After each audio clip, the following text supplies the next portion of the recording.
Welcome watchers, movie मसाला में आप सभी का स्वागत है। मूवी स्टार्ट होती है और हमें पता चलता है कि हज़ारों साल पहले इस दुनिया में जादू एग्जिस्ट करता था, जिसका इस्तेमाल करके जादूगर लोगों की हेल्प करते थे। लेकिन क्योंकि जादू की कला को सीखना काफ़ी कठिन था, तो लोग जादू को छोड़ करके टेक्नोलॉजी की तरफ शिफ्ट हो जाते हैं और जादू कहीं खो सा जाता है। जिसके बाद मूवी प्रेजेंट समय की तरफ बढ़ती है और हम एक एल्फ लड़के को देखते हैं जिसका नाम होता है इयान लाइटफोर्ड, जो कि काफ़ी शाय और काफ़ी डरपोक होता है। फिलहाल आज उसका 16 बर्थडे है और वो अपने कमरे से जैसे ही बाहर निकलता है, उसकी मदर उसे देख करके काफ़ी खुश हो जाती है, क्योंकि उसने अपने फादर का स्वेटर पहना होता है जो फिलहाल इस दुनिया में नहीं है। जिसे देख करके उसकी मदर काफ़ी इमोशनल हो जाती है और यान कहता है कि हाँ, फाइनली मुझे ये स्वेटर हो गया।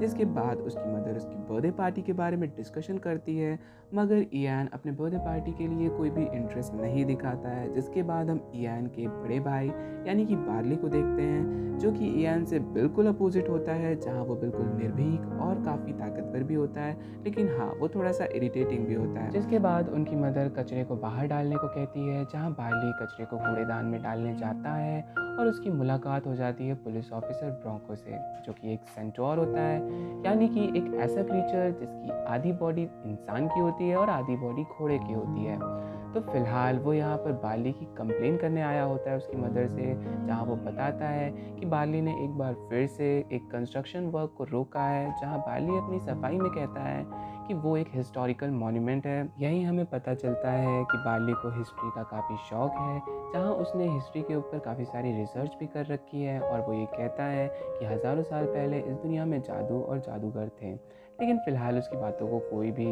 सीरियसली नहीं लेता है। और अब हम इयान को देखते हैं, जो इन सब बातों से बोर हो जाता है और वो अपने स्कूल के लिए निकल जाता है, जहाँ पर वो एक बस स्टॉप पर ठहरता है। वहाँ उसे एक आदमी मिलता है जो उससे पूछता है कि क्या तुम विल्डन के बेटे हो, जहाँ उसके हाँ कहने पर वो कहता है कि मैं उसी के साथ स्कूल पढ़ने जाया करता था, वो काफ़ी अच्छे इंसान थे। और वो आदमी उसके फादर के बारे में और भी चीज़ें बताता है, जिसे सुन करके इयान काफ़ी खुश हो जाता है और अपने स्कूल पहुंचने से पहले एक टू डू लिस्ट बनाता है, जिसमें वो आखिरी में लिखता है कि मैं अपने फादर के जैसा बनना चाहता हूँ। जिसके बाद अपनी लिस्ट के काम को पूरा करने के लिए वो कार ड्राइविंग की क्लासेस लेने जाता है, लेकिन जैसे ही कार ट्रैफिक में जाने वाली होती है, वो घबरा जाता है ट्रैफिक को देख करके और कार को पीछे कर लेता है। जिसके बाद वो अपने क्लासमेट्स के पास जाता है, जहाँ वो उन्हें बर्थडे पार्टी में इन्वाइट करने वाला होता है, लेकिन वहाँ भी वो घबरा जाता है और कुछ नहीं कह पाता है। जहाँ उसका भाई बार्ली उसे घर ले जाता है और वहाँ उसकी मदर उन दोनों को एक गिफ्ट देती है और बताती है कि ये गिफ्ट तुम्हारे डैड की तरफ से था, जहाँ उन्होंने कहा था कि मैं ये तुम्हें गिफ्ट तभी दूँ जब तुम दोनों बड़े हो जाओ। तो हाँ, आज वो समय आ गया है। जिसके बाद वो उस गिफ्ट को खोलते हैं और उसमें से एक स्टिक मिलती है और साथ ही एक लेटर, जिसे पढ़ने पर उन्हें पता चलता है कि ये एक मैजिक स्टिक है, जिससे वो किसी भी मरे हुए इंसान को जिंदा कर सकते हैं। लेकिन उसके लिए उन्हें एक खास जेम चाहिए, जो जेम भी उन्हें उसी गिफ्ट रैप में मिल जाता है। जहाँ पर बार्ली ये पढ़ करके काफ़ी एक्साइटेड हो जाता है और वो उस जेम को लगा करके लेटर में लिखे हुए मंत्र को पढ़ता है, लेकिन कुछ भी नहीं होता है। जिसे देखकर इयान और उसकी मदर और साथ ही बार्ली भी उदास हो जाता है। लेकिन फिर जब इयान अपने कमरे में बैठा हुआ होता है और उस लेटर को दोबारा से पढ़ रहा होता है, और तभी हम देखते हैं कि मिरेकली उस जादुई स्टिक का मैजिक काम करने लगता है, जिसके चलते उनके फादर की बॉडी इस दुनिया में आने लगती है। लेकिन अब क्योंकि ये मैजिक काफ़ी स्ट्रॉन्ग होता है, जिसके चलते इयान से वो स्टिक नहीं संभाली जाती है और उस पर लगा हुआ जैम टूट जाता है। इसके बाद वो अपने फादर की तरफ देखते हैं और उन्हें पता चलता है कि उनके फादर की आधी बॉडी आई होती है, मीन्स उनके फादर की बॉडी का बॉटम पार्ट ही आया होता है, जिसे देख करके इयान और बार्ली दोनों ही डर जाते हैं। लेकिन फिर बार्ली बताता है कि हमारे पास 24 घंटे हैं, हमें 24 घंटे के अंदर एक नया फिनिक्स जेम ढूंढना होगा, जिससे हम दोबारा से अपने फादर को पूरी तरह से इस दुनिया में ला सकते हैं। तो अब क्योंकि बार्ली को हिस्ट्री के बारे में काफ़ी ज़्यादा जानकारी होती है, तो वो बताता है कि हमें फिनिक्स जेम का मैप एक जगह से मिल सकता है, जो कि है टावरेन, जिसे एक मैंटिकोर सुरक्षित करती है, और वही मैंटिकोर हमें फिनिक्स जेम तक पहुंचने का रास्ता बता सकती है। जिसके बाद इयान और बार्ली दोनों निकल जाते हैं टावरेन के लिए, जिनके जाने के बाद उनकी मदर उनके कमरे में आती है और ये सब देख करके हैरान हो जाती है कि सब कुछ फैला हुआ है, और साथ ही उसे पता चल जाता है कि उनके बच्चे कहाँ गए हुए हैं।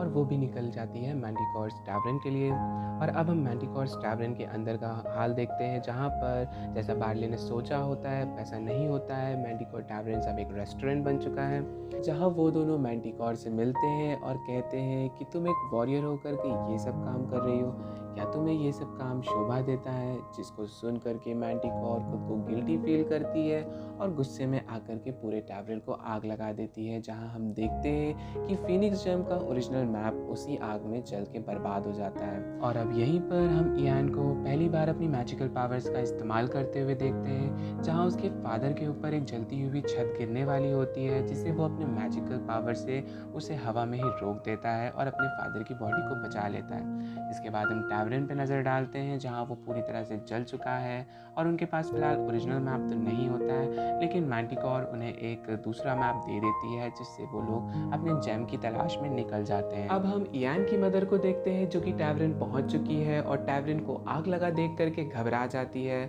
और अपने बच्चों के बारे में पूछने लगती है, जहां उसे मैंटिकोर बताती है कि उसने उन्हें फीनिक्स जेम का मैप दे दिया है और वो लोग फीनिक्स जेम को ढूंढने के लिए निकल गए। लेकिन साथ ही साथ वो ये भी बताती है कि वो उन्हें कर्ज के बारे में बताना भूल गई है, जो कि फीनिक्स जेम को उठाने पर उन्हें लग जाएगा। तो अब ये जानने के बाद इयान की मदर मैंटिकोर को अपनी कार में बैठा करके वहाँ से ले जाती है, जहाँ वो उससे उस कर्ज के बारे में पूछती है, जहाँ मैंटिकोर बताती है कि जो भी उस फीनिक्स जेम को उसकी जगह से उठाएगा उसके ऊपर स्टोन ड्रैगन का कर्स लग जाएगा, जो कर्स सिर्फ मेरी ही तलवार तोड़ सकती है, जिसका नाम है कर्स क्रशर। तो अब इयान की मदर उस तलवार के बारे में पूछती है, जहाँ मैंटिकोर बताती है कि उसने उस तलवार को टैक्सेस पे करने के लिए बेच दिया है। वो ये बताती है कि उसे पता है कि वो तलवार उसे कहाँ से मिल सकती है, जिसके बाद इयान की मदर और मैंटिकोर दोनों उस तलवार को लेने के लिए निकल जाते हैं। और अब हम देखते हैं इयान और बार्ली को, जहां हम देखते हैं कि उनकी गाड़ी का पेट्रोल ख़त्म हो जाता है और उनके पास सिर्फ एक फ्यूल कैन बचा होता है, जहां बार्ली इयान से जादू से कैन को बड़ा करने को कहता है। ऐसा ही करता है, लेकिन हम देखते हैं कि बार्ली को ऐसा लग रहा होता है कि वो कैन बड़ा हो रहा होता है, मगर ऐसा तो कुछ भी नहीं हुआ होता है, क्योंकि उसका जादू उल्टा हो गया होता है।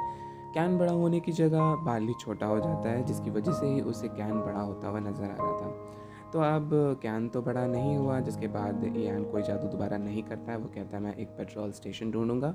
और चला जाता है पेट्रोल स्टेशन को ढूंढने के लिए,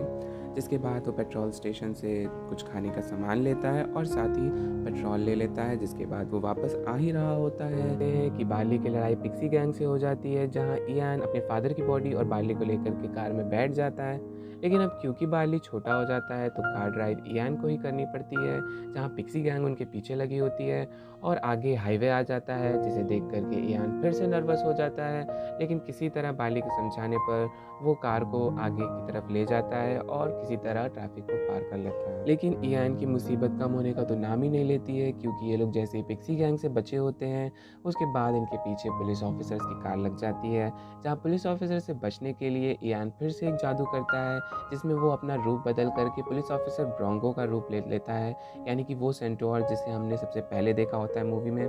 अब ये लोग रूप तो ले लेते हैं, लेकिन इसका एक डाउन साइड भी होता है इस मंत्र का, कि अगर ये झूठ बोलेंगे तो ये मंत्र टूटना शुरू हो जाएगा। और यहाँ ये लोग झूठ बोलना शुरू कर देते हैं, जिसके चलते ये मंत्र टूटने लगता है, लेकिन किसी तरह वो बचते बचाते अपनी कार को लेकर निकल जाते हैं। जिसके बाद हम देखते हैं कि ये दोनों एक जगह रुक जाते हैं, जहाँ पर इयान कहता है कि हमने झूठ बोल करके बहुत गलत किया है, जहाँ बार्ली कहता है कि हमने झूठ सिर्फ अपने फादर से मिलने के लिए बोला है, तो प्लीज़ तुम गिल्टी मत फील करो। जिसके बाद हम देखते हैं कि उनके फादर की बॉडी आकर के उन्हें डांस करने को कहती है, जहाँ ये लोग डांस करते हैं, जिसके बाद ये लोग फिर निकल जाते हैं अपनी जर्नी के लिए। इयान की मदर और मैंटिकोर को देखते हैं, जो कि उस तलवार को लेने के लिए एक लेडी के पास आए होते हैं, जहाँ लेडी ये जान जाती है कि ये बहुत कीमती तलवार है, जिसके बाद वो उसकी बहुत ज़्यादा कीमत बताती है। फिलहाल इन लोगों के पास इतने पैसे तो होते नहीं हैं, तो मैंटिकोर एक डंक मार देती है उस लेडी को, जिसके चलते वो पैरालाइज हो जाती है कुछ देर के लिए और वो दोनों तलवार लेके वहाँ से भाग जाते हैं। जिसके बाद हम इयान और बार्ली को देखते हैं, जो कि एक एंडलेस फॉल नाम की खाई के पास पहुँच जाते हैं, जहाँ उसे पार करने के लिए उन्हें एक ब्रिज को खोलना पड़ेगा, जिसका बटन खाई की दूसरी तरफ है। तो अब बार्ली इयान से कहता है तुम एक मैजिकल ब्रिज बनाओ, जिसपे से तुम चल करके जाओ और उस बटन को खोलो, जिससे हम सभी लोग उस पार पहुंच पाएं। लेकिन इयान कहता है कि ये खाई मैं कैसे पार करूं, मुझे तो क्योंकि वो शाय है और डरपोक है, उसे वहीं डर लगने लगता है। लेकिन बार्ली कहता है तुम डरो मत और बाली उसे एक रस्सी से बांध देता है, जहाँ पर रस्सी का दूसरा छोर वो एक पेड़ में बांधता है और यान से कहता है कि आगे बढ़ो और हर एक स्टेप के साथ विश्वास करो कि ब्रिज वहाँ मौजूद है। इसके बाद यान ऐसा ही करता है और आगे बढ़ने लगता है और सही में ऐसा ही होता है कि ब्रिज बनने लगता है। लेकिन हम देखते हैं कि बाली ने जो रोप ईयान को बांधी होती है वो खुल जाती है, जहाँ बाली ईयान से कहता है कि आगे बढ़ते रहो, जल्दी से वहाँ पहुँचो,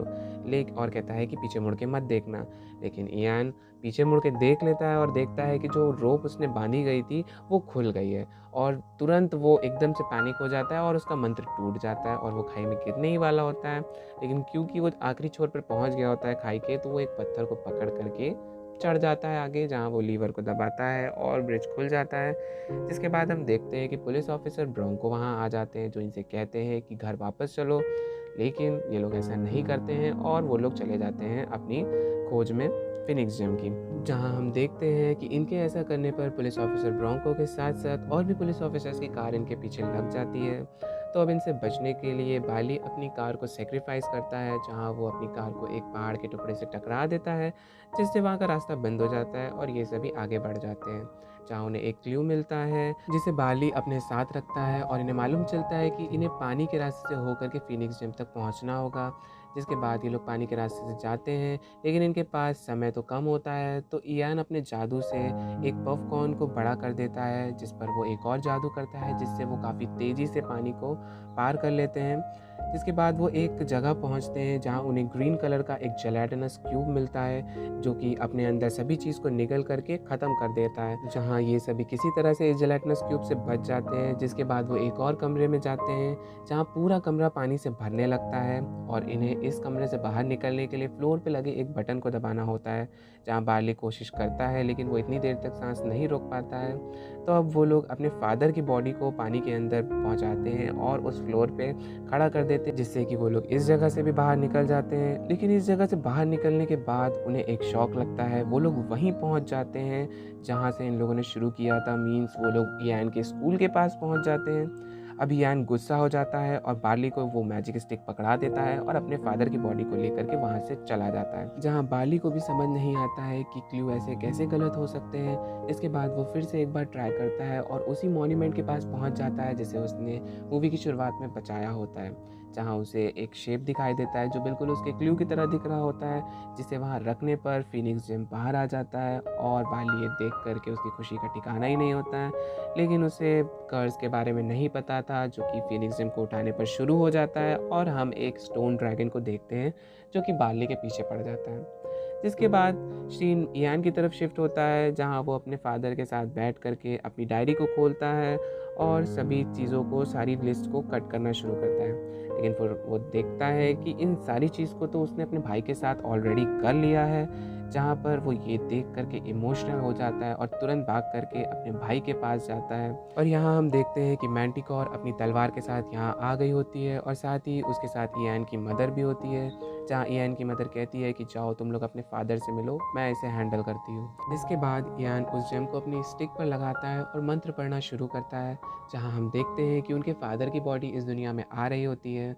और बार्ली कहता है कि ईयान तुम डैड से मिलो, मैं चाहता हूँ मॉम की हेल्प करने। लेकिन ईयान कहता है कि भाई तुम यहाँ रुको, तुम डैड से मिलो, क्योंकि मेरे पास तो कोई ऐसा है जिसने मेरा बचपन से आज तक ख्याल रखा है और साथ ही मुझे बिल्कुल डैड के जैसा प्यार दिया है, और वो कोई और नहीं, वो तुम ही हो। लेकिन तुम्हें डैड जैसा प्यार देने वाला कोई भी नहीं है, तो इसलिए तुम यहाँ रुको, मैं जाता हूँ मदर की हेल्प करने। जहाँ इस बार हम ईयान को देखते हैं कि वो बहुत कॉन्फिडेंस होता है और अपने मैजिक का इस्तेमाल करते हुए वो हवा में उड़ करके ड्रैगन को मारना शुरू करता है। लेकिन इस लड़ाई के बीच में ईयान की मैजिक स्टिक कहीं खो जाती है, जहाँ उसे बार्ली की बात याद आती है कि मैजिक हर कतरे में होता है, और उसके हाथ में लगे हुए मैजिक स्टिक के एक कतरे को निकाल करके एक नई मैजिक स्टिक बना लेता है, जिससे वो उस ड्रैगन को ख़त्म कर देता है। जहाँ हम देखते हैं कि ईयान के फादर की बॉडी वापस आ चुकी है, लेकिन ईयान उनसे नहीं मिल पाता है क्योंकि वो जिस ड्रैगन से लड़ रहे होते हैं वो स्टोन का बना होता है, जिसके चलते जब वो ख़त्म होता है तो हर तरफ स्टोन ही स्टोन बिखर जाते हैं। जहाँ ईयान बस उनके फादर की एक झलक देख पाता है एक जगह से, जहाँ वो बार्ली को उनसे मिलते हुए देखता है, जिसके बाद वो फिर से गायब हो जाते हैं और बार्ली ईयान के पास आता है, जहाँ ईयान उसे कहता है कि फ़ादर ने क्या कहा, जहाँ बाली बताता है कि उन्होंने उसे एक नाम दिया है और साथ ही उन्होंने उसे हग करने को कहा है। इसके बाद हम देखते हैं कि पिक्सी गैंग अपने विंग्स का इस्तेमाल कर रही है। साथ ही पुलिस ऑफिसर ब्रोंको अपनी कार का इस्तेमाल ना करके अपने पैरों का इस्तेमाल कर रहा है। और यहाँ पर हम एक झलक मैंटिकोर की भी देखते हैं, जो अपनी कहानियाँ सुना रही होती है लोगों को। जिसके बाद सीन शिफ्ट